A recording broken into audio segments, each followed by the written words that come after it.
முட்டையை மிதக்க வைக்கலாமா? ஹாய் குட்டீஸ், இன்னைக்கு முட்டையை மிதக்க வைக்கலாமா?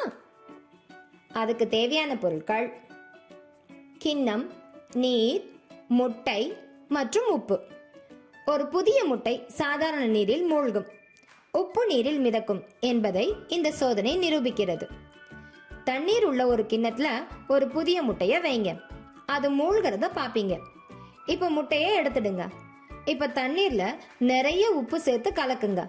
எல்லா உப்பும் கரையிற அளவுக்கு அதை நல்லா கலக்கணும். உப்பு கலக்கப்பட்ட நீர் அதிக அடர்த்தியா இருக்கும். அதாவது உப்பு கலக்கப்பட்ட இந்த தண்ணி முன்னிருந்த உப்பு கலக்காத தண்ணீரை விட ரொம்ப அடர்த்தி அதிகமா இருக்கும். நீங்க இப்ப முட்டைய இந்த உப்பு கரைசல்ல வைங்க. என்ன ஆச்சு? முட்டை முன்பு போல மூழ்காம இப்ப மிதக்கிறத பாப்பீங்க. நீங்க அந்த முட்டைய தண்ணீர்ல அமுக்கினா கூட திரும்ப அது தண்ணிக்கு வெளியே தலையை காட்டி மிதக்குது. தண்ணீரின் அடர்த்தி காரணமா இந்த தண்ணியில முட்டை மிதக்குது. நீங்களும் இது போல செஞ்சு பாருங்க. குறைந்த அடர்த்தி உள்ளவை மிதக்கும், அதிக அடர்த்தி உள்ளவை மூழ்கும். உப்பை நீரில் சேர்ப்பதன் காரணமா நீரின் அடர்த்தி முட்டையின் அடர்த்தியை விட அதிகரிக்கும்.